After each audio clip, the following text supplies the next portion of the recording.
Welcome back to the Triple J Sports Podcast and episode number 10 with our guest today, Danny Tarkanian. It's super exciting to be able to introduce Danny and welcome him to the show. There's a lot of people to thank. Today's episode had a lot of moving parts, so I want to first and foremost thank my friend and most recent guest, Noel Felix, for helping to facilitate and arrange a setup at T1 Sports Academy, and the team over there for making room for us to sit down and have this conversation with Danny Tarkanian today. I also want to really thank Danny for taking the time to sit and talk about himself, his career, and his father, Jerry Tarkanian, who I was fortunate enough to cross paths with as a player for Fresno State in what ended up being his last season coaching college basketball. For those that don't know Danny is obviously the son of a legend, but he himself had a fantastic career. He actually led UNLV back in the 80s, 3 years in a row in both assists and steals, averaging over 8 assists 3 years in a row as a sophomore, junior, and senior.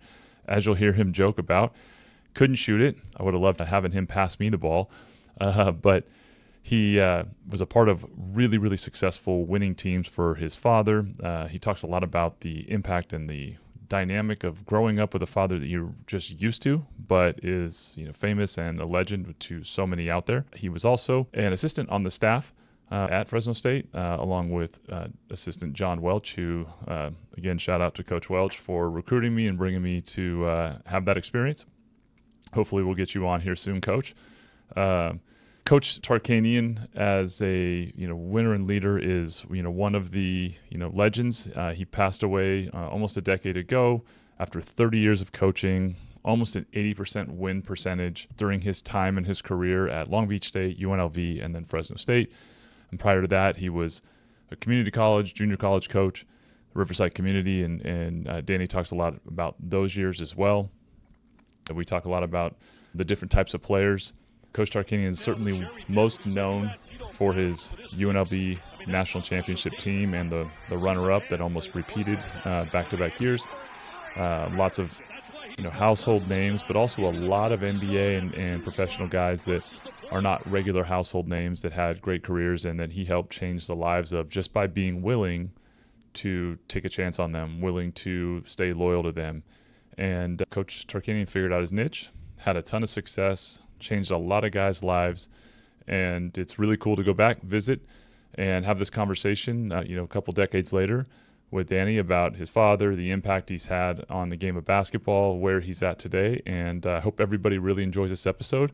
Looking forward to hearing the comments, and hope you all enjoy.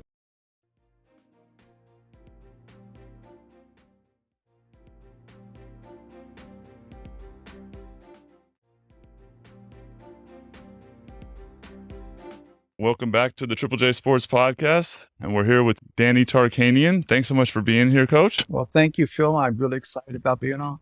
I cannot tell you how honored I am for you to make some time while you're here. We're in Fresno, and thanks to T1 Sports Academy for making some room for us to sit down and do this. So it's been a while since we had a chance to see you. Since I've been called coach. Hey, once a coach, always a coach. So would love to jump right in and just kind of start with one, congratulations. Sounds like you've got a reason to be in Fresno. Your daughter's out here now. I'm really excited. My daughter is going to start at Fresno State this year. She's on the golf team. And the reason it's so exciting is my mother and father both attended Fresno in the early 50s. My dad graduated in 55. And then for him to come back and coach here, and me also, I met my wife from Clovis here. So a lot of ties to the Valley, and I'm excited for her. I'm excited to be down here and spend some time with her. It's kind of a funny, kind of reconnection of Fresno at the same time. I know we were just talking about Coach Welch is back coaching at Fresno State as well. And Vance Wahlberg was almost part of our team. Yes. My dad loved Vance, thought he was a great coach, and I just think it's wonderful that he's going to get a chance at the helm of Fresno State. Yeah, it felt like a really full circle moment as I was starting to do the podcast to see that happen, and Coach Wahlberg to get the gig, and Coach Welch to come back. But so now that your daughter's going to be playing golf there, which is pretty cool. Or do you get out and get to play with her much? Oh shoot, I don't play at all. My dad always said he never hired an assistant coach who owned a set of golf clubs or a fishing pole. So we didn't golf or fish in our family. my daughter got into golfing. So what I like to do is I'll get in the golf cart and follow around, maybe have a few beers and take videos of her playing. Oh, that's great father-daughter time Yeah. for sure. So now that you're in that phase, I can imagine that there's probably a lot of things that you know take in as a dad, look back and probably are lessons that you carried forward. And we're sitting here talking, and I got to play for you and your father, gosh, 20 plus years ago now. It makes me really think about how fast time flies. But you obviously are a successful father, married, that was a product of a coaching legend in your father, and someone who's had an impact on basketball and so many people. What do you now today at this point when you look back on your you know, life with your father and all the things he taught? Anything that you really stays with you daily? Well, when I were growing up, and even when I was playing for him, and even afterwards when you're coaching for him, you don't think much of it because you just been used to it all the time. My dad would go places and people knew him, and they were always very friendly with them. And he always had a great attitude and reception towards other people. He was a great people person. He'd go to a bar and people come up and bother him all the time and tell him, "Hey, you should be playing Phil Rasmussen more," or "Why the heck is so-and-so doing this?" And my dad, he'd just sit there and smile and say, "Is that right? You don't say. No kidding." And the guy would leave. He'd think he had the greatest talk with my dad, and my dad would just move on and never let it bother him.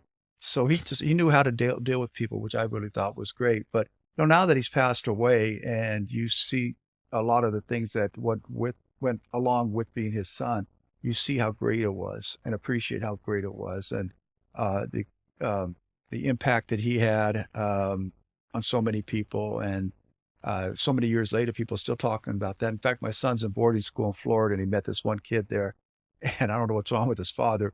My son's name is Jerry Tarkanian, but the father says, "Oh, your dad was a coach? What was his name?" And then he couldn't believe it was Jerry Tarkanian. And just this is now, God, I don't know, 9 years after my dad passed away. This guy just couldn't believe it and treated my son like royalty. So carries a lot of weight.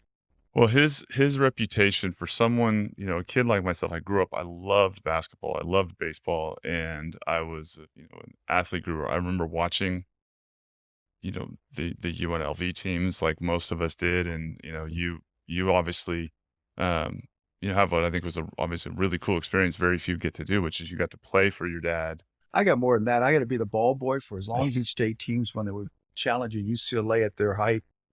I had a chance to play at halftime when I was in middle school at the UNLV games at the convention center.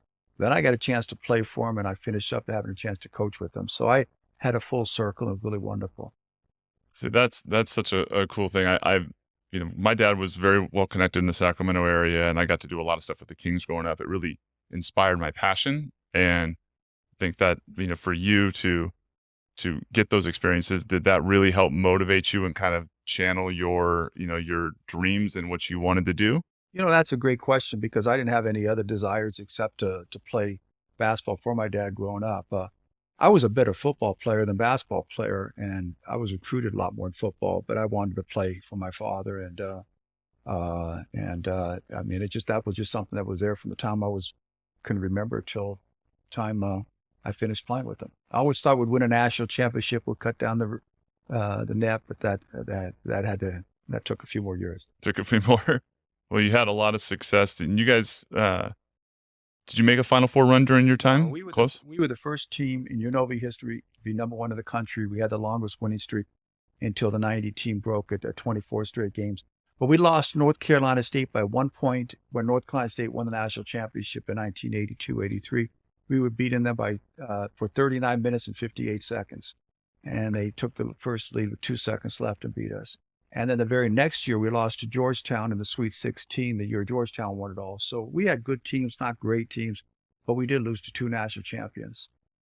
Wow, that's an amazingly high level, experience. And then, from there, obviously, he continued to have success. When you watch some of the players, like I was thinking about it before the show, I'm like, I could ask you about some of the guys that your dad's coached and that you've coached, and I feel like it would literally take hours just to recall the names of all the incredible guys that you guys have coached. But when looking at the collection of guys, what do you most make of like just that, question and all the people that he's touched and you guys have been First of all, around? it's a great statement because it's not completely accurate. If you go through the different coaches that have had great success, uh, Lute Olson at Arizona, John Wooden at UCLA, Bobby Knight at Indiana, Dean Smith and Kaczynski, they all had players that were great NBA players, many of them. Most of my dad's players didn't have really big or long NBA careers. Larry Johnson would have been great. He was on his way to that, but he had a knee surgery. So that you got to take that one away. But outside of Larry, then there was Reggie Theus in the mid 70s. The only two that really played.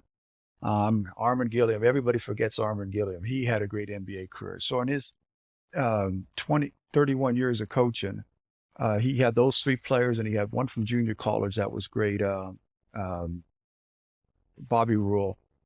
He didn't have the great players like some people think, but what he did was he had great athletes that were great in certain positions. And I'll give you an example of my team. I was second in the nation in assists 2 years in a row. I set the steal record at UNLV that was held for many, many years, but I couldn't shoot a lick. So I didn't shoot the ball that much. I just passed and dribbled and played great defense. I had a guard named Jeff Collins who ran the court and jumped better than anybody. And he'd run the court out, throw him lobs, or he'd get out on the fast break and dunk on people, but he couldn't shoot very well.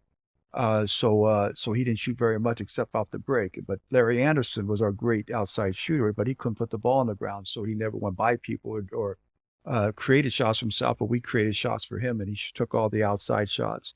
Our power forward was Paul Brozovic, who couldn't run, jump, or do anything except knock people on their butt, and he was on enforcer and rebounder. And we had a soft guy named Sidney Green in our fourth spot, so anybody who messed with Sid, Paul would take care of him. And that allowed Sid to free up and have his best year ever. He ended up being the fifth player in the NBA draft, the only player that made the NBA.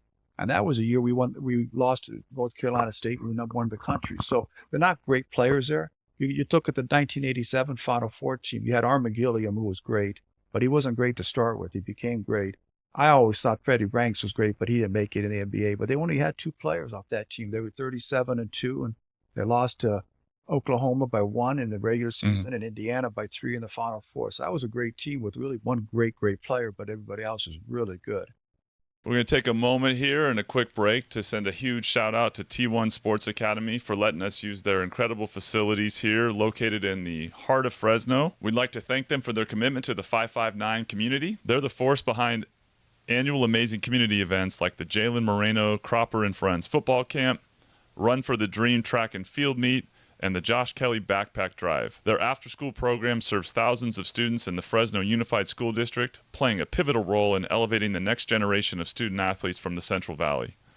And let's not forget their new Envision Women program, which empowers young female athletes to excel in their studies, sports, and community involvement. A special shout-out as well to their nonprofit, Excellence Through Athletics, for providing youth with the resources they need to reach their full potential, both academically and athletically. For more information, visit t1sa.com. Keep up the incredible work, T1 Sports Academy, and thanks again for hosting us today. Well, that's actually really cool to hear you describe that because, from the experience of a guy watching it, like I think a lot of guys that made the NBA, a lot of guys that had careers, but, fringe, maybe overseas and NBA, but I think it goes to my experience with him. He had the ability to bring the best out in people and figure out how to get the most out of guys in their ability. And hearing you describe that actually fits very well my experience of the team we had. And what do you think that when he looked at a group, was that part of him developing a competitive edge in what was a very competitive world of recruiting and growth? Or So there are a number of things. First of all, he learned very early on when he was at Long Beach that he wasn't going to get the best players in the country. UCLA, North Carolina, and Kentucky were going to get those players. But he always felt that he can get a great player, not one of the best, but a great player who's had some problems somewhere that maybe some other coaches are scared to take a chance on. And he was able to relate with these players. And he was really good at that because he grew up a lot of the same ways. He came from a single mother, that raised them through the Depression. They had no money at all. They were poor as can be. And when you were in Fresno in the 50s, Armenians were as low as you can be. They were racial stuff against them. They were treated discriminatory. So my dad understood how these inner city players, mostly black players with no money and single families, were raised, and he was great at relating with them.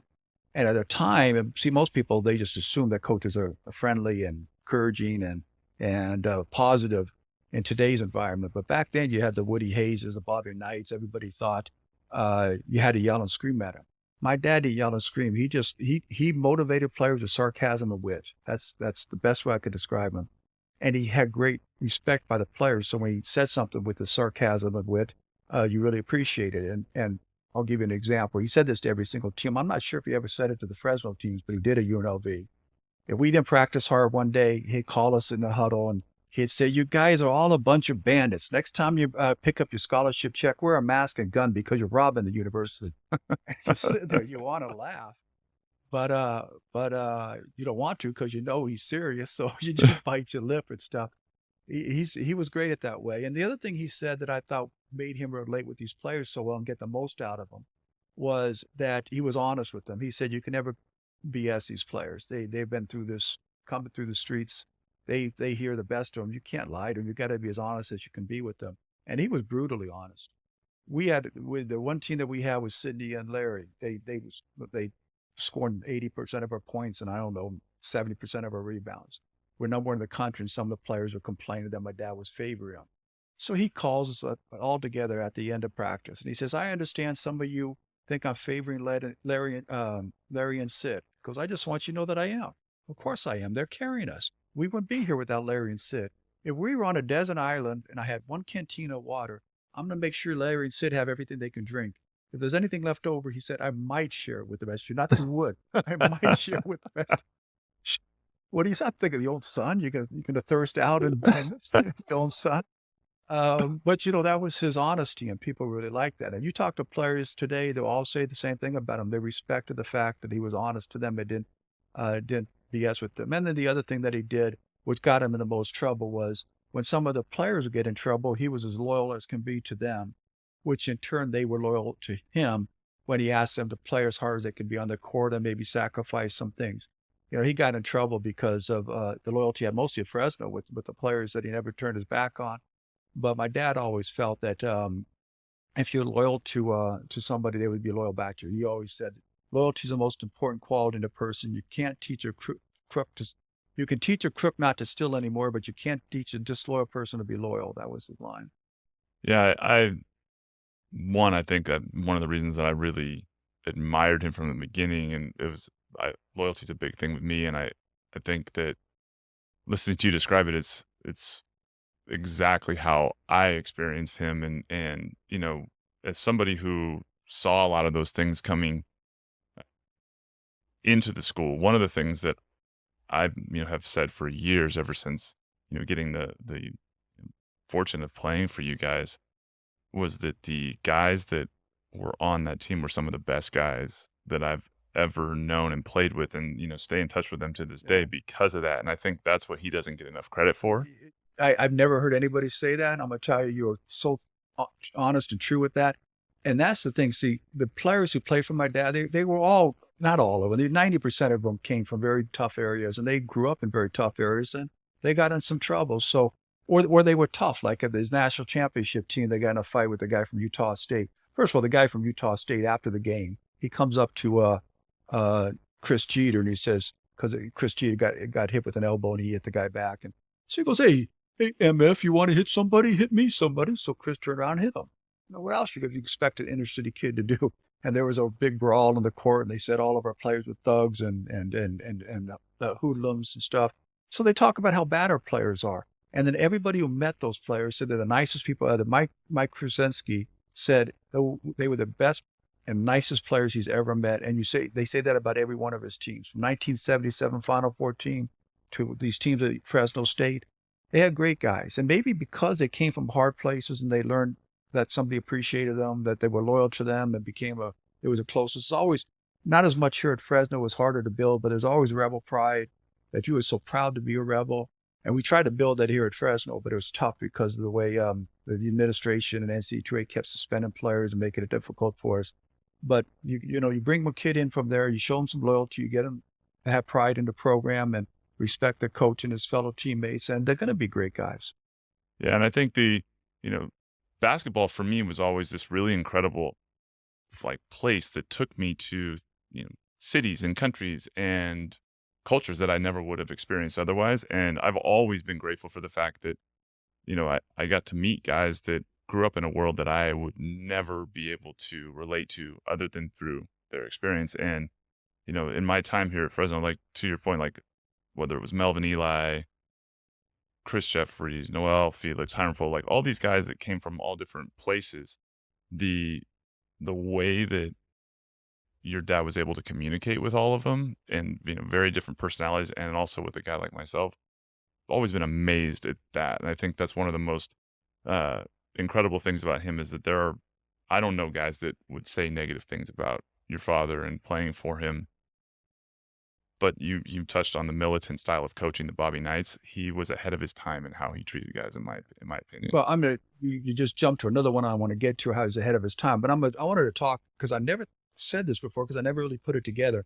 But if you look at my father's career, he took players that other coaches and people said, don't touch. They're going to destroy you. And those players helped him become the most successful coach everywhere he's at. When he was at Riverside City College, he got a guy named Bobby Rule, and the high school coach for Bobby Rule said, "Coach Tarkanian, don't take him. He's going to destroy your career. He's a bad kid," and this and that. Bobby Rule took Riverside City College to 2 state championships. He went to the pros, played for the Seattle Supersonics. He was the only guy that would get 30 points a game after Chamberlain. He was a great player. Then he went to Long Beach, and he had a guy named George Trapp. Everybody played for George. Everybody George played for, the coach wanted to quit by midseason. He'd drive you nuts and stuff. He drove my dad nuts. But my dad had a great relationship with him, and George ended up playing on that Long Beach team. My dad's third-year coach, and they had UCLA beat and had the ball in the last seconds of the game, was going to get George the shot that would have won it against UCLA, and somebody else took the shot and missed it. And George ended up being the 5th player taking the draft, and actually took Long Beach to stardom. Comes to UNLV, and he had several players like that at UNLV, not the least of which was a guy named Eldridge Hudson, who was LA City Player of the Year, but everybody said he was nuts and crazy. We would have won the national championship my junior year, the year we were number 1 in the country, but Eldridge blew his knee out and was never the same. But that was a team that was number 1 in the country, lost to the national champs by 2, and Eldridge ended up being a great player. So you can go through the list like that, and he was just able to take these guys and nobody else would touch. He was able to relate with them, but more than that, motivate them and get them to be loyal and have pride in the program, and ended up building great teams. And I think his being able to witness that through all the generations, I'm so to me, I'm a great example of how his reputation, and being able to do that and sustain it really, created an even greater aura of cascading down. And, by the time I got to play for him, obviously it was the end of his career and you guys had already had all the success, but the way that you describe his interaction with the guys is something that made, he did that with me and it had such a huge impact. Some of the things that I remember him saying to me, were bigger than what the words were because of who they were coming from. And, the investment of confidence that he was putting into me. And, he would say certain things to me. I knew because of the humor and all that. I know, okay, that's not totally true, but the fact that you're willing to say that to me gives me confidence. And I watched him do that with so many guys. When you would sit in the coaches' rooms and have those meetings with him and behind the scenes, that humor and that wit you described also came with the fact that he understood the game and he was really good at figuring out how to get matchups and the most out of guys. He was a genius in that area. But you talk about things and they're not true and stuff. Sometimes, most of the times they were. I figured that with my dad. Almost everything he said to me ended up being true. Even when things hurt. Like I didn't even realize this, but after he passed away, they had film of him, and I'm watching one of the practices and he's yelling. This guy, the guard, goes by me and 1 or 2 times, and my dad yells at me, "Danny, is that guy that damn good, or is it just because you're guarding him?" I'm thinking, it's brutal. But you know what? The guy went by me, and you had to accept the fact that they were true. And he would say, this is my funniest story of them all. And I just don't understand how this guy didn't just break down and cry at the time. He had a point guard named Michael Lloyd that was there my sophomore year. And Michael had started as a freshman, then broke his neck in a car accident. So he sat out a year and he came back and he was never the same. But he came down the court on a 3-on-2 fast break and took a shot in practice. And my dad starts yelling at him, "Gosh darn it, Mike, why the heck are you taking that shot?" Mike says, "Coach, just tell me, when do you want me to shoot? When don't you want me to shoot?" Mike was a really nice religious kid. My dad said, in front of the whole team, and not only that, we had boosters that would be there. The place would be 20, 30 boosters there. In front of everybody, he says, "Michael, if all guys on the opposing team fall down and die, and they're lying there listlessly on the ground, then you can shoot it. But I want it to hurt so badly you never shoot again." Oh my goodness, are you kidding me? And I understood when I got to be at the point guard, I wasn't much of a shooter. You just didn't shoot. And Mark Wade came in after me, was even more than that. He shot it the worst of all three of us, but he was the best assist leader in the entire country. So, he got what he wanted out of it with that kind of humor. Yeah, that's exactly. I'd say that to people all the time. He had an ability to tell you the truth in a way where you didn't feel like he was beating you down. Like, even though he was telling you that it was funny and it made you laugh. Yes. He did. I remember him doing the bandits thing. I remember, a lot of the moments where you would know you were being told as a team you didn't play well, but then you'd also have to, have the chuckle inside, like, but he just said it in kind of a funny way, like, and that's the thing that we didn't touch upon. The reason his teams had such great success was they played so hard in practice every single day. This is more so at UNLV. We tried to get it going at Fresno like that, but it was a little more difficult because people were suspended all the time and in and out. But we played so hard. Red Auerbach came to one of our practices, and he told my dad afterwards he's never seen a team, let alone play this hard in a game, but play like that in practice. And I think because of his ability to relate with players, get players to understand their roles and accept them, he just got us playing so hard, and nobody else can match that intensity. I think that's a part of it is having guys that really want to do that for you too, right? And being able to hold them to that standard. It's easy to say it. It's harder than anything to make them do it. But first, we had the greatest coaching staff around. So you had a guy named Tim Gergwich, and this is, you're talking about being ahead of your time. UNLV was always ahead of the time. If you look at the NBA games now, they have these strobe lights and lights showing all this stuff. In the mid 70s, UNLV had the strobe lights. You ran out on the red carpet. Everybody, the white shark rolling around the arena. UNLV was doing all that stuff, and then 30 years later, the NBA does it. But we had an assistant named Tim Gergwich. He used to work us out so hard in the off season that we called it a Gerg out. It wasn't a workout. It was much harder than that. It was a Gerg out. And the NCAA said that was illegal at the time, which is something that we continue to do. And that's, my dad and Gerg all felt that, hey, we're trying to make the players the best they can be. And if it's volunteer workouts, you didn't have to be there. But now you look at the college basketball, they allow you to work out. They say it's fine now. So he's ahead of his time there. Everybody used to wear those high shorts. My wife laughs at me because we had all shorts really high. The first team that wore baggy shorts was a 1990 UNLV team. Everybody used to wear those white tennis shoes, the Converse white tennis shoes. UNLV started the colored tennis shoes. We wore black because Moses Curry and David Butler said that we're going to war. So in the NCAA tournament, they all wore black shoes. And from then on, there was all the different colored shoes. And if you go down the line with other stuff, in 1990, our national championship team, we only had one parent that was able to go to the game. And that's because he was an attorney for our white point guard. But all of our great black players from the inner city, none of their family could go to the tournament because it was an NCAA violation. And after they made that public, they said, okay, well, now you could have them come. At one point, you couldn't pick a player up at the airport. They said that was free transportation. When you look at the violations they had on my dad, they had all these free transportation. You thought they were giving them cars and stuff, but all they would do was picking them up from the airport and driving to someplace where, here we'd go pick them up, make sure they got to class and stuff. Probably never for you, but some other players. But and then the NCAA made that legal. And the big part, my dad always said, he goes, your college players should be able to live like every other college kid on campus.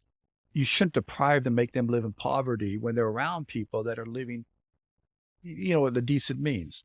So, that was where he got where you give a scholarship plus the cost of going to school there. Meaning, I mean, right now, when we were playing, you didn't have money to pay for laundry. You didn't have money to pay for your books. You didn't have money to go on a date, to buy something, new clothes and Yep. everything. My dad just said, give the players a small stipend, everybody a small stipend so they can live like every other college kid. That makes a hell of a lot of sense to me. They refused to do that. So now what happens? The courts pass the rule, and you have the NIL, which is destroying college athletics. It's going to destroy every small and mid-major program because the better players are all going to go to the better schools and nobody's going to stay in the same program. All they had to do was allow them to live like other college students that would never been in this mess. If they would have listened to my dad, they would have been a much better situation now. That I love hearing you say that. And I've been in these conversations so much since playing, for you guys and playing for your dad. And to give you a story back that totally resonates with that, Danny, I remember having this conversation with guys and a lot of people who had a very different take on the NCAA. And after playing here and getting to see it and knowing what our scholarship checks were, and I was fortunate. My dad ran a business. I wasn't lacking money. But my scholarship check barely covered rent, so they were able to supply me with extra money to live and do what you had. But there were plenty of the teammates that I played with that you guys had brought on. They had their parents, their siblings, and they're living in a one-bedroom apartment. Noel Phillips, you played with Noel, Yep. right? So, and you had Noel on your podcast before. Yep. So Noel was always not eating. He was out of money all the time. And he couldn't eat anything. And I said, Noel, what's happened? You had your scholarship check. And he goes, well, Danny, that went to pay for my apartment. I said, well, you got a Pell Grant. Where's your Pell Grant? He said, Danny, I had to send that money back home for my mother to pay rent. If not, they're going to get thrown out of the house and my younger brother will be homeless. And I couldn't let him be homeless. So this is a poor kid who's trying to take care of his single mother, who's taking care of their younger brother. And he gives up the only additional little bit of money he has. And that poor guy's starving. He's not even eating. And people think that's right. And that's not right. 100%. And when I'd hear people talk about it, I'm like, you're talking about it from the ivory tower, the 10,000-foot view. And these are arbitrary rules when you're talking about life decisions. And when you put kids in a situation where they have to make a decision between eating, family, keeping you're over an arbitrary rule with the NCAA, you're setting it up for failure. And that was my take. And I was like, I'm not someone who's put in that position, but I can't imagine that I would be different if I was. This is the way it worked. You'd have every coach in the country that's coaching inner city black kids or inner city kids at all, because they're all poor coming from there. They're helping their kids to whatever means it is to survive. They're not buying the kids big stuff. I mean, Melvin Ely was our best player ever here at UNLV, and he rode a bike his entire time. He never had a car. So nobody was buying him cars. Nobody was giving him large amounts of money. Same thing at UNLV. Sidney Green rode a bike, never had a car. So, but you help them so they can get by and live that way. Every coach was doing that. My Coach K was doing that. Anybody who has athletes with those kind of families. Now, if you're getting a player that has parents, even a great player that has parents that can afford it, then you don't have to. Exactly. Well, there were a number of programs that would go out there and actually buy a player and pay him whatever it took to get him, whether it was a card, this and that. My dad, for all the people that are from Southern California, you may know a guy named Raymond Lewis. To this day, he's still considered the greatest high school player ever.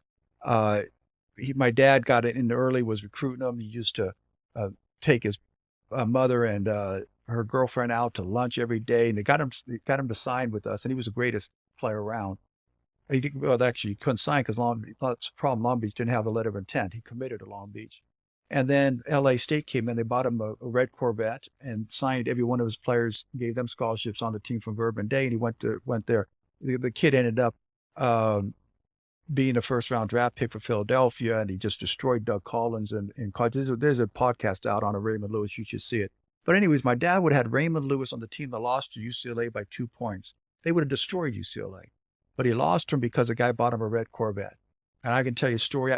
Sidney Green turned down a coach that came in to his home and offered him $10,000, had it in his briefcase when he came into his apartment in the Bronx in New York.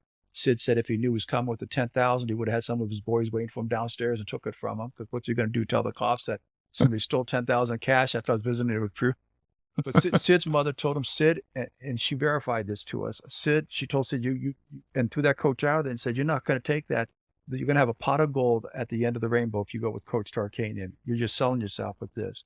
So anyways, the point is, most coaches are going to break those rules and allow the kids to live like other college kids. There's some that were breaking the rules and giving them a lot of money, but it's nothing compared to what NIL is now. You Totally can't get different. an average kid for $200,000. Yeah. That's John Welch. Every coach that I talk to, a lot of my former teammates from Davis, others that are in coaching, that are coaching D1 basketball right now every day, they laugh about the fact that it's so much different and it's so much harder between the portal and the NIL reality that, you really struggle to build the kind of relationship with guys because there is, that dynamic. And, the NIL's there because they were forcing kids to live in poverty that was making the schools a lot of money. If those kids had a small stipend where they were satisfied and happy, then you have the argument that, hey, you're representing the school, you're representing, you get an education and you're living decently. But no, they wanted to crucify these poor kids and it's cost them. Yeah, without a doubt. Well, and it's like any set of rules, you get to arbitrary rules and, like guys not being able to have another job or have other ways of making money. There was just all these things that I remember just being my eyes were open so dramatically being here and seeing that. The worst part is when you have so many small rules that could be interpreted different ways, the NCAA enforcement staff can pick and choose who do they want to enforce those rules against. If they didn't like a coach, they didn't like my dad because he was bringing in all these inner city kids at that time, and he was competing against UCLA that had all the established school, kids and all these good kids. But UCLA had a booster named Sam Gilbert. The LA Times wrote about it. Bill Walton wrote a book about it.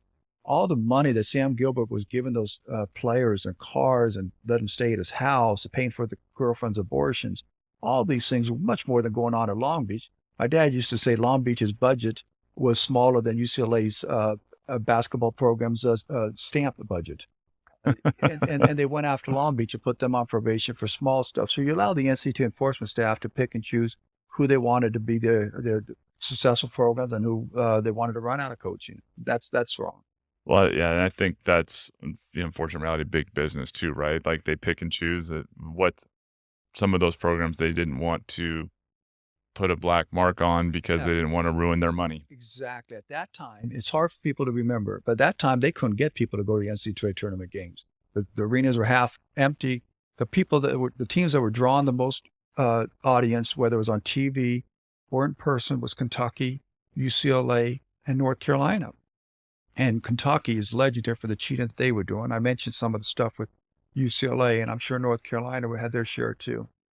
Yeah, like I always put it in a logical format, and I'd go, look, when people would challenge me on it, I'd go, if there's a coach that's regularly getting top tier athletes in the recruiting game, and that this is going on in some ways, then how is it that a program consistently gets that kid? There's enough of it going on that I'm like, you can't think it's happening in one area and not happening in the others. There's a little bit of truth to that, and because those players are going to get something, but I don't know, when you're at a program that Coach K had started to do, Bobby Knight at Indiana, you can get great players that want to come there. They're not going to come there and live in poverty. Yep. They're going to come there if they can, live like a fellow college student. You don't have to pay them a lot of money. Exactly. We didn't have to pay them big money to come here. I'm going to tell you, this is an honest story, and I never told this to anybody before. This is a story. When I was coaching here at Fresno State, we had been in the NCAA tournaments for 3 straight years. And I went out and I was recruiting a kid named Leon Smith. He was the best big man in the country. He lived in a group home because his mother was a drug addict, and they took the kids from him. He had a twin brother that he never saw. And it was my dad went in and I was with him when he spoke to him and lasted for about 5 minutes, and then Leon got up and left. My dad said to the group home guy, God, I feel so bad. He didn't like us. He goes, oh no, he loved you. Lute Olson was here. He waited 5 seconds and walked out on him. He said, this is just Leon. But anyways, we worked so hard, and we had all the Chicago guys. We had Melvin Ely, Nick Irvin, Randy Holcomb. All these guys knew him. So he wanted to come with us. And I'll tell you, this is an honest to goodness true story. And this is when I knew my dad didn't pay for players. we were hurting and needed a great player like that. And I go visit him, and he has, like they all do, these handlers out there, these AU coaches or guys that are close with them. The guy calls me up on the phone. I'm at the airport. He said, Danny, Leon wants to sign with you guys. I said, oh, that's wonderful. And he said, but I need to get $5,000. That's going to cover everything I've given Leon to this point. Now, 5,000 is a bargain if you want a player like Leon. I called my dad up. I said, Dad, the guy wants $5,000. I said, shit, he'll make the difference of us being great or not next year. My dad said, Danny, I never bought a player before. I'm never going to buy him again. And we didn't get Leon. Those are the things that don't get told at the same clip. But I love that story. That's amazing. So when you look back at the the collection of players that you guys that you coached, and I'm sure there's a lot of stories during the time that you from coaching with your dad, playing with your dad. Do you have any moments that, like, all these years later, that really stick out for you as maybe both as player and then in coaching with him, where you go, this really defines my dad, or something that really you pass along? I could tell you some funny stories of the players. I would love to hear those. So there was a guy named Dominic Young that was here before my dad got here. And when my dad took the job, Dominic was their best player. My dad took the job.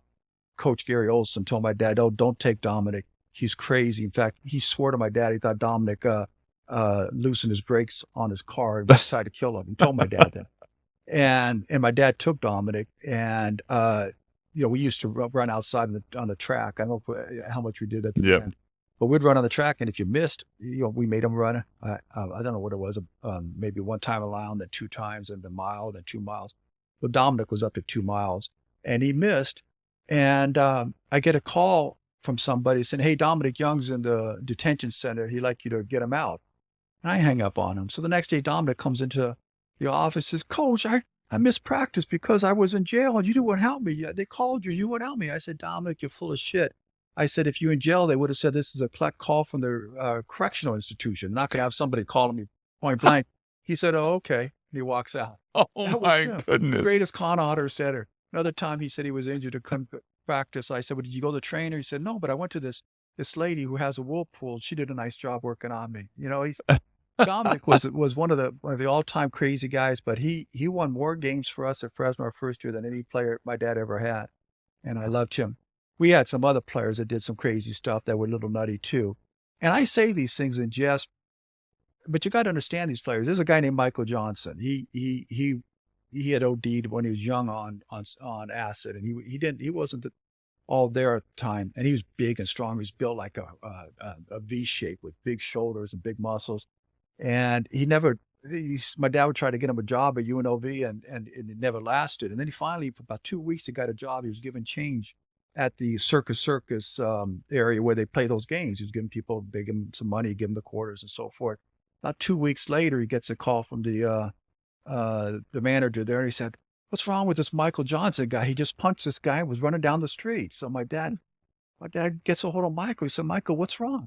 And he said, Coach, for 2 weeks, people coming up and giving me money and walking away. And all of a sudden, this guy tells me I got to give him the money back. I'm not giving him the money back. People saw him. They were so scared of him. They didn't ask for the money. They gave him money. He didn't ask for it. One guy finally did, and Michael was offended by it.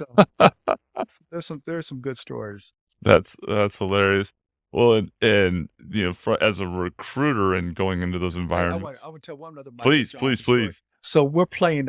We always played pressure defense and run and gun, and so we're playing up in Wyoming. And when you go in to play in the gym, they say, "Welcome to Laramie, 7,000 feet elevation or something." So Michael comes up to my dad and says, "Coach, how are we going to press and run out here? This 7,000 elevation. We're going to die." And my dad said, "No, Michael, we're playing indoors, not outside." Love it. Yeah, having those conversations, I mean, that one, you can't replace that in life and sports, but being able to go and recruit and kind of interact with kids from all different directions. What would you say was the thing? Was it the humor? Was it just the way that your dad approached it that really helped your dad connect with all walks of life types When my dad first started, he was the only white coach that would go into the inner cities and watch the black players and and stay for a while. When he went to recruit Raymond Jr., Lewis, he would go in their gym. He'd be the only white player in they call them the Sunday league games. And they'd announce, and here's Coach Tarkanian from Long Beach State, and everybody get up and clap because he's the other one that would come in and see him. He did things other coaches wouldn't. We had a great player named George Trapp. I can tell you a lot of stories about George. It was crazy, but he had his brother played for my dad in junior college. She played for my dad at junior college. My dad went to Long Beach, and George was one of the best players coming out of junior college. And everybody thought I was going to go with my dad, and then he starts saying, well, I may go to the University of, no, it's Detroit. He's going to go to Detroit. So my dad went back to George's home. Now, this is when they had the riots in the mid to late 60s in Detroit. And he stayed 2 full weeks and stayed at George Trapp's family's home, which you could do back then. And he said he'd take long walks in the all-black neighborhood. He'd sip iced tea on the porch with his mother and father.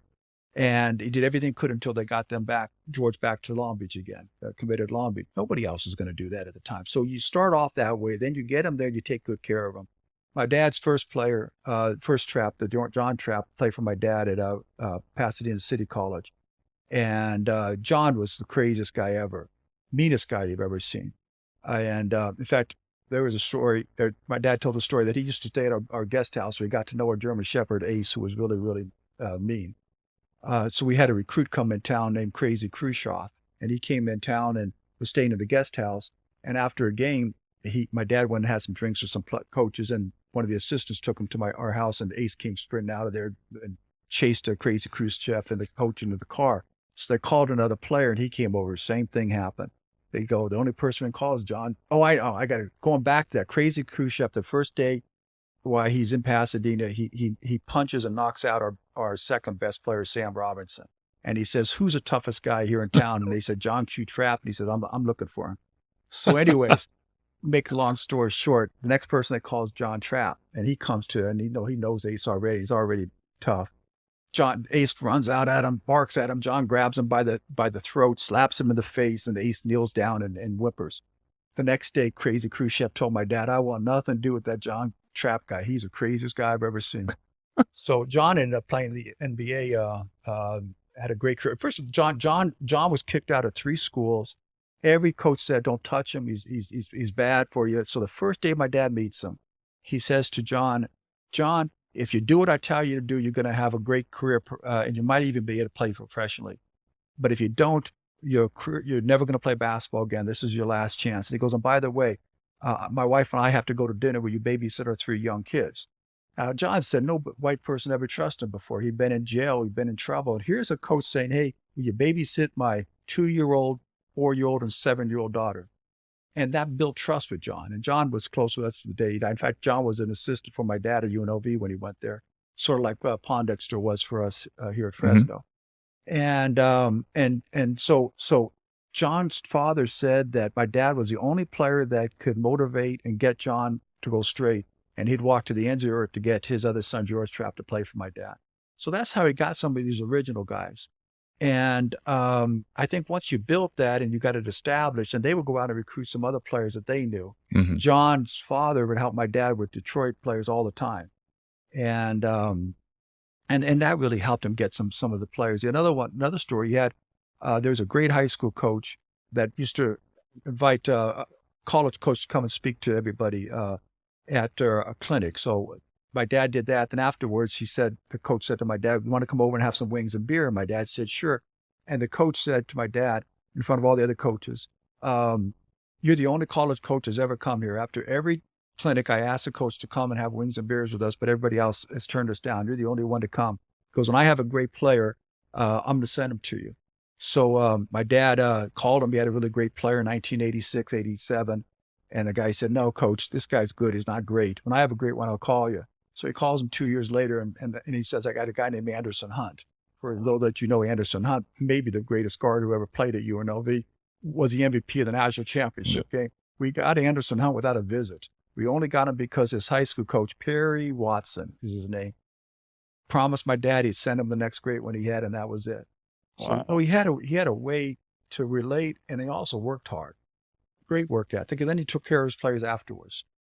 Yeah, that to me, I always look at the guys that he coached, the names that he coached, and someone like myself who was so privileged to be there and to play for him, and how much it meant to me to have him instill confidence in me. And I look at the guys that, all the different personalities, and I just picture how, important that is at all levels to have a guy that shows you that he cares about you enough to, to where you believe it. Because in coaching, I think one of the biggest things that you can define between guys that are successful and not is that they don't genuinely care about the guys that are coaching. Eventually guys figure it out, and they know, you're not doing this for me. You don't care about me. You just need me to do what you need me to do. And your dad was always very genuine instantly. And it was very hard to not feel like you wanted to give him what he saw in you. And I'd call that loyalty, or maybe just, as you're saying, honesty and being genuine to him. But my dad always felt that the players are going to see right through you if you're a phony and not loyal. So absolutely. Well, and he felt that he did that. He treated walk-ons great. My daughter went and walked on in Hawaii. She left after even before the season started, I think, because the coach was so mean to the walk-ons, treated them like crap. She wasn't aware that that's how most coaches are. My dad, he treated them great. Yeah, he was great. I mean, obviously as a freshman, we had, a very talented team, and I was, just a guy on that team trying to play. And yeah, your dad was really great about always having something to encourage all of us. And there was, I remember Ruben Vismadian, and there was a bunch of guys, and just all of us had those things that he pointed out to. And, there'd be practices. I remember getting it going where he would make it a point and stop. And just that moment for a guy would make a difference. And you got guys like Melvin Eli and all that, which, by the way, to your point on the Melvin with the car, like, I had a car and I drove Melvin around most of our freshman year because he had a bike. And, I heard those stories, and I think that, the reputation that your dad built with the guys that played for him. I've watched some things like, I watched a special recently where Chris Herron was talking just about how much your dad, means to him, and all the things that he did and all the struggles that he went through. And I think that if more coaches really resonated and reflected his love for guys, I think you would see more of what we see today, which is how, NIL and all that has changed. But even in that environment, very few guys really can connect with players the way your dad has always done. There were very few when he started, and now you have some more. They figured out this is the way, and it may be because the players have more leverage, but they try to be nicer to the players and stuff. The guy that was the closest to my dad after my dad had pretty much finished is Calipari. He was a coach's coach, where we got along with the players and they really loved him and stuff. So I think he's like the closest personality to what my dad was. That makes total sense. When you were going through, like, talking about other coaches, who did you come across, or did your dad interact with a lot, or was in kind of his circle? Yeah, what's great is my dad was all coaching. We used to be a part of what they call the Nike coaching group.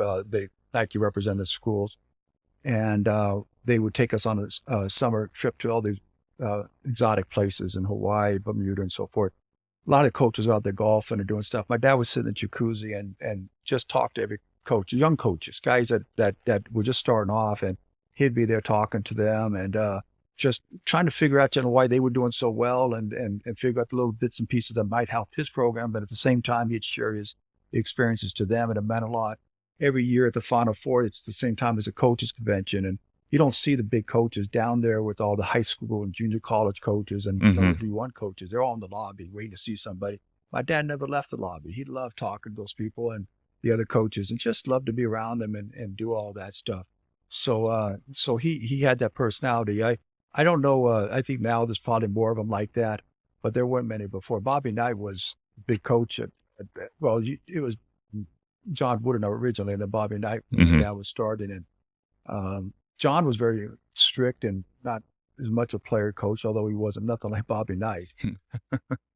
Yeah, very, very different cultural and philosophical differences in the approach. And, I think that coaching as a whole, I talk about it a lot right now, just the unique aspect of being a great leader, is a collection of those traits, right? It's caring about guys, it's having knowledge, it's having the skill set, the work ethic, all stuff that your dad had. And when you look kind of back and say, okay, these are all the things I talk about a lot, how when you're being coached or you're around good leaders and coaches, especially as a young guy, a lot of times the lessons that you are being taught, you don't necessarily learn in that moment. You have to get away from the the environment, and then they soak in and you start to absorb that wisdom.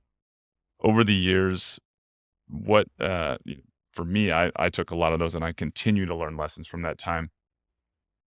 What do you, like, as a father, as a man, as a person, are there any particular things that your dad kind of left on you that really define? I'm sure this is my dad's stuff, but I don't do it as well as he did. He had just a great trait with it. But to be successful in life, you have to have a great work ethic, and you have to be able to handle adversity. So, Coach Sweeney was a football coach here. He had a line: "You never lose unless you quit." He says, "When you lose a game, it's a temporary setback." So it's how you handle adversity in life and how hard you work is going to make you successful. And you got to be mentally tough. Those are things that all of our players were, and how my dad instilled upon all of us. I think once you get it going, it's easy, or to keep it going that way. It's hard to build it up. But once you get it going, I mean, nobody was mentally tough like our UNLV team. We went through practices that were crazy, just so hard. But you didn't give up because you weren't going to let those veterans know that you couldn't fit in with them.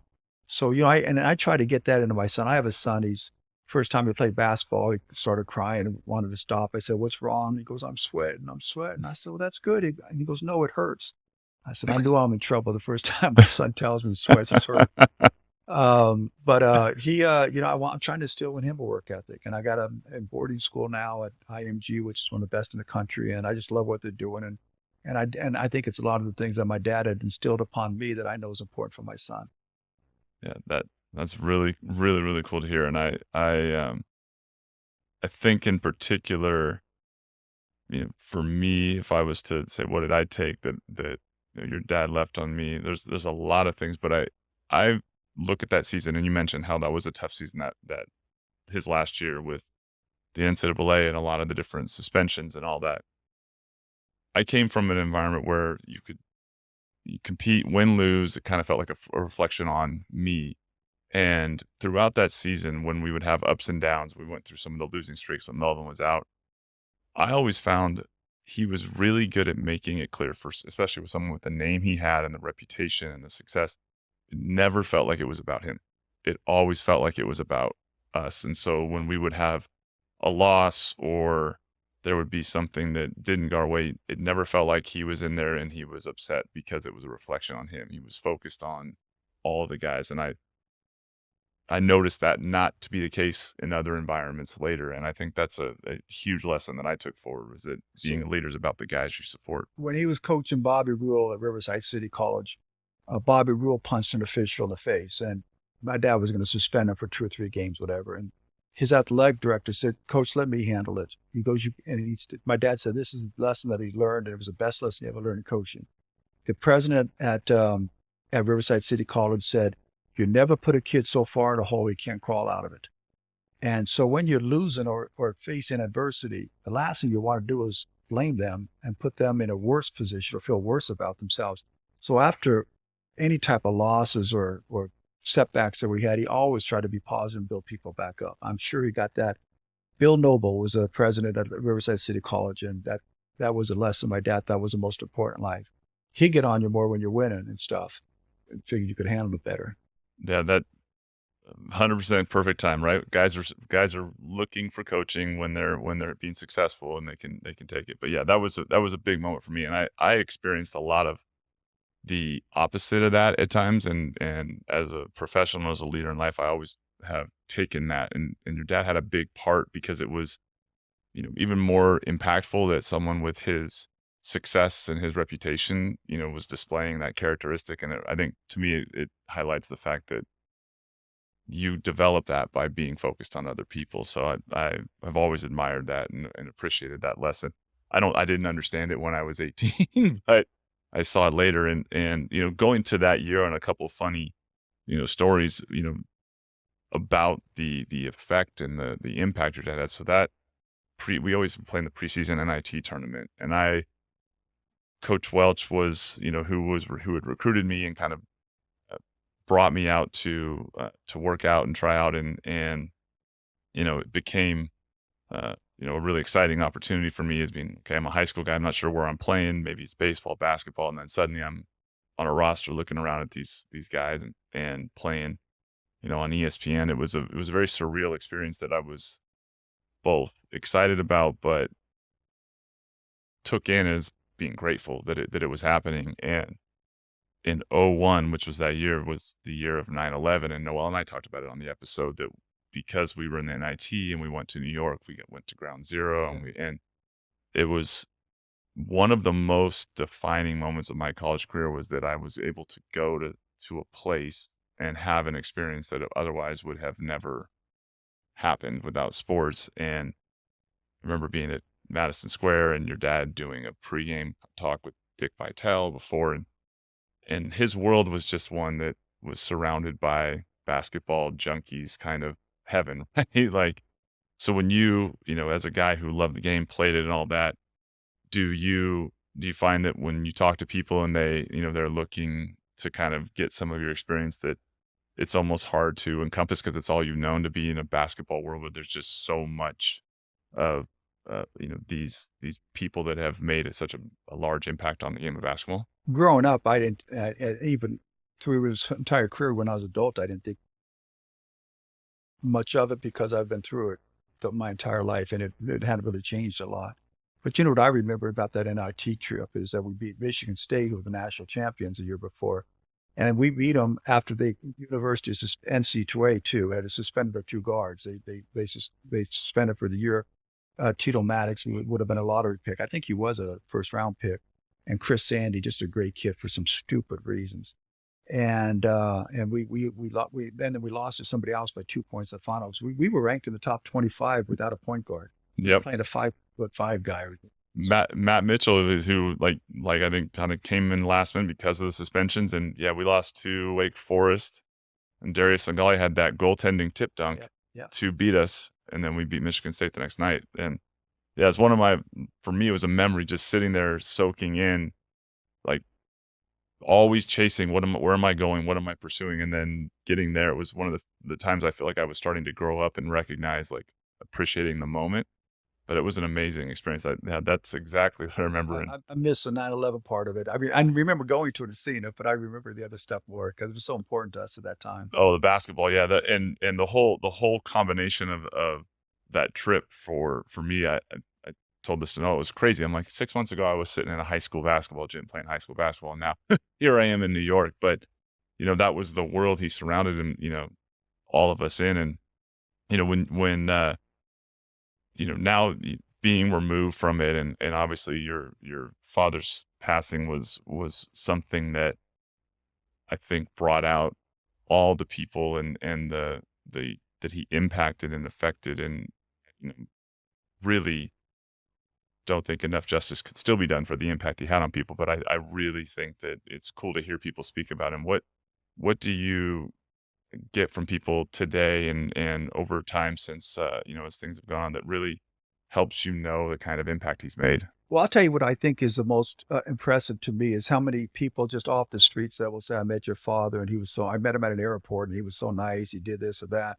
Met him at a bar and he did this. And he was just a good person to so many people that weren't big time people, celebrities, power brokers, money people. He was loved to be around everyday people. And I think that's the best thing that I've heard from people since his passed. But one of the things that he doesn't get, and I don't know if he's ever going to, it's the media that does it, is the credit for the success that he's had at the programs he's had. There's never been a coach that's been at these small programs that's won like he has. Now, the Gonzaga guy is winning big at Gonzaga, but he took over the program after he got to the Sweet 16, and he's kept it there, which is impressive. But it's only been one program. He hasn't had the NC2A all over him. Al McGuire did it for 9 years at Marquette. But my dad, when he was at Riverside City College, he had the greatest record in all of junior college. He went to Long Beach State. They were Division II. They became Division I his first year, and in his third year, they had UCLA beat. They lost to them by 2 points, which was the closest game UCLA had in the NCAA tournament in the 7 years that they won the national championship. It was to little old Long Beach State, 3-year program. They had them beat. And then he goes to UNLV, which had no success at all. And in 4 years, they're playing North Carolina in the Final Four, coached by the Olympic coach who had 3 Olympians on his team, and loses to them by 2. And then he ends up getting to the point that they win the national championship, which first of all is an incredible feat. There hasn't been a team from a non-major conference to win the national championship since, you could either argue, Louisville in the early 80s, or you have to go back to Marquette in the 77. That's how far back it was. So in over 30 years, there hasn't been a team from a non-major program to win the national championship. Not only they win it, but they won it by 30 points, which is the largest margin in the history of NCAA. Little old UNLV, well, they don't think they were little, but they were. But it was my dad's, how many years? 18th year there. And they win by 30 points. And not only that, they won 3 of the NCAA tournaments by 30 points or more, which nobody's done before. And they did it with the NCAA suspend all of their players. Some of them were taking peanuts out of the refrigerator at the hotels, or making free long distance phone calls or the cell calls around. It was stupid things. He should get success for being such a great coach at small places. Even when he got here at Fresno State, we didn't have nearly the success that he's had in the previous places, but he had great success for this program. The 20 years before he got here, they didn't win an NCAA tournament game. They haven't won one since. We got to the tournament twice and won one, and we should have been to more. And we had everybody. I mean, we had their president was suspending people left or right. The NCAA was suspending people left or right. They suspended 7 of our players in 1997, 98 for marijuana use. Marijuana is legal everywhere now. Yeah. Being ahead of your time. All those inner city kids are smoking marijuana. 99% of them are. There's very few that aren't. I don't think Larry Johnson ever did that I'm aware of. But most of the other players did. Mm-hmm. And they suspended 7 players, and they were out for a good part of the season. And we still have really good success. When you talk to people in Fresno, they'll say it's the most exciting time they've had it in Fresno State basketball history. So I want to mention one funny story, because we're talking about Fresno, we're being here with all the Armenians. My dad, one of his great attributes, which he gave to my son, God bless him, it was his quick wit. So we had a player on the national championship team named Brian Immersion, who wasn't very good, but he was, he was an Armenian, he was pretty good. I mean, he was on the team. So reporters, after one of the press conferences, they were joking around with my dad, and they said, "Coach, be honest with us. Be honest now. You have Brian Immersion on the team just because he's Armenian, don't you?" My dad said, "No, I don't. You need to stop that. I have him on the team because I'm Armenian." That's for all you Fresno people. Yes, those are the things that 100%. Like I wish I could convey like what it was like to play. I was the only coach I've ever played for that had that kind of comment in response to almost everything. Every practice, every game, there was always that, like, the not obvious response to any conversation. I wrote a book called Rebel with the Cause on my dad's career, and I put in all these stories. And he is one of the funniest guys around. And then I put in all the stories of some other coaches that used to be so funny, Jim Valvano and some others. In that time period, in the late 60s and 70s, maybe even the early 80s, coaches were friendly. They were funny together. Now it's more corporate stuff. But it's a good book if you want to look at it. It's on Amazon. Absolutely. Definitely. That is big time. Go get that. Yeah. Your dad's humor, I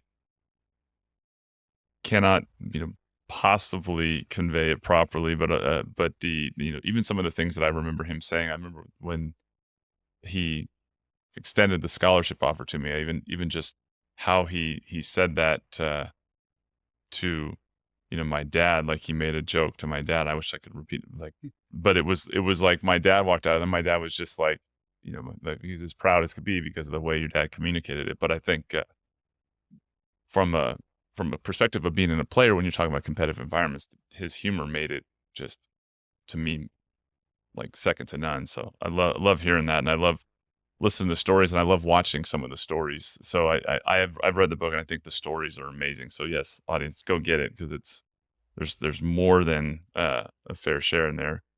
So we'll wrap on a couple closers here, and thank you again for doing this, Coach. Appreciate it. It's my pleasure. I'm just excited that people still they want to talk about my dad and the great things he did. So anytime I have that opportunity, I surely want to participate. He from a perspective of being, I look at myself, and I was blessed to play for him for 1 year. Fortunate for it. I wish, I always said I felt like my career would have gone differently if I had, 5 years with him, 4 years with him, and the staff. But the impact that he made on me with all, a lot of the things that you're touching on and we talked about, I think reflect what a genuine good leader does, and someone that has a talent and a skill set and is going about it the right way. And I've always felt compelled to continue to tell that story, because, I don't fit the stereotype of the guys that coach, and he used to play into that in a way that I always thought was awesome. But when you go and people talk about your dad today, and I think with time, a lot of the things that he did that were so amazing, are talked about. What if anything, do you wish people would get right about him that they don't, talk about enough? Well, first of all, they only talk about the national championship team. Of course. Oh, the UNLV had those great teams in the 90s. The 87 team was an incredible. I mentioned they were 37-2 and they lost two games by 3 points. The 77 team and the 76 team, they averaged 106.5 points a game and 110 points a game without the 3-point line or without a shot clock. Let that sink in for you. 110 points a game.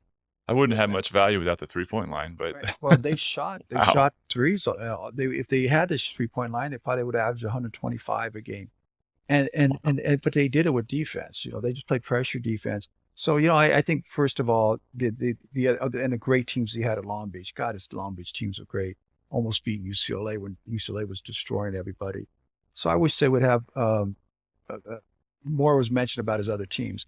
And then the other thing is they talk about all the points that team put up. He was the best. In fact, Coach K said it's the best defensive coach he's ever played against. John Wooden said he was the best zone coach he's ever faced. And Coach K said he was the best defensive coach he ever played, basically playing man-to-man.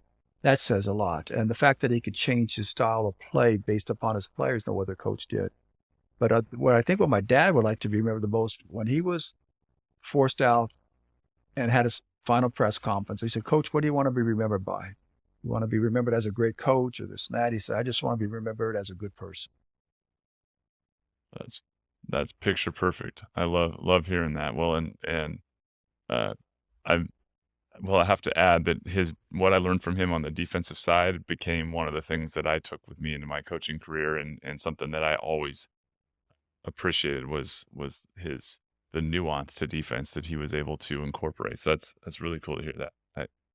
I am one of the many that I think I heard Chris Herron say this on a conversation he had was an interview that I thought was really compelling. He said, once you play for Tark, there's something in you that you carry for life. And I've listened and I thought, you know what, it's a really well put statement, because of how I feel about it. And I think all of us that were fortunate to be in his sphere are extremely grateful, and really, really grateful for you taking the time to do this, Coach. It was a mutual success with everybody. I think it was great for the players, but it was certainly great for my dad and his coaching staff.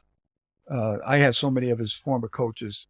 Greg Gorgon's father was the best high school coach in Southern California for a number of years. He came and coached with my dad 1 year at UNLV, and he says the greatest experience he ever had. A guy was I think he's still with Golden State now, used to be the head coach here at Fresno, and I'm going to blank on his name, but he was a great defensive coach. He came to UNLV 1 year, and he talked about what a great experience it was and just how much he enjoyed it. I think it was a mutual success story for everybody involved, except the NC2A. Taking it on, yep. All right, last one, because I'm going to put him on the spot at some point here. Any stories or anything you remember about? We'll go with Melvin Ely. I'll go from a few of the guys that were on the team. I can't tell my Melvin story. Can't tell you the Melvin story. Melvin, if he's watching, knows what I'm talking about. That one would embarrass him. We'll save him that. Okay. And Melvin was too normal. I don't have any crazy stories with him. Melvin was raised by a very strict mother, and he was a really, he didn't get any trouble, cause any problems. He just worked his tail off all the time. Awesome. Any Michi Porter stories? Michi, no, I don't have any stories I can tell you, except he came as a player that, I don't know. Yeah, he might have been on scholarship or walk-on. He wasn't very highly recruited. And we had incredible guards at UNLV. Chris Heron, Rafer Alston, Dominic Young, Tito Maddox. The guy we had the most success for, the guy who got us to the NCAA tournament, is Demetrius Porter. We couldn't get to the tournament until Demetrius took over the point guard spot. And I got a tremendous amount of respect. And when people start talking about talent and you win with talent, this or that, you win with people like Demetrius. Biggest heart you've ever seen, clutch players. Remember the three-pointer he hit against Hawaii that we wouldn't even been in the NCAA tournament without hit that. And he's just a great guy. I think one of the sad things is he's not a college coach right now. If I was a coach at Fresno State, first person I would hire, sorry, John Welch, I would hire Demetrius Porter. That's awesome. Yeah, he's doing big things. He's got his wine brand out here. It's actually a bottle behind the center cork, and awesome. Well, Danny, thank you so much for doing this. You're welcome. I'm really, really, really grateful for it, and I am continue to be honored to have had an opportunity to play for you, for your father, and to have been touched by the basketball world and been blessed to have played in your guys' sphere. Well, thank you for having this. I think it's really nice for my dad.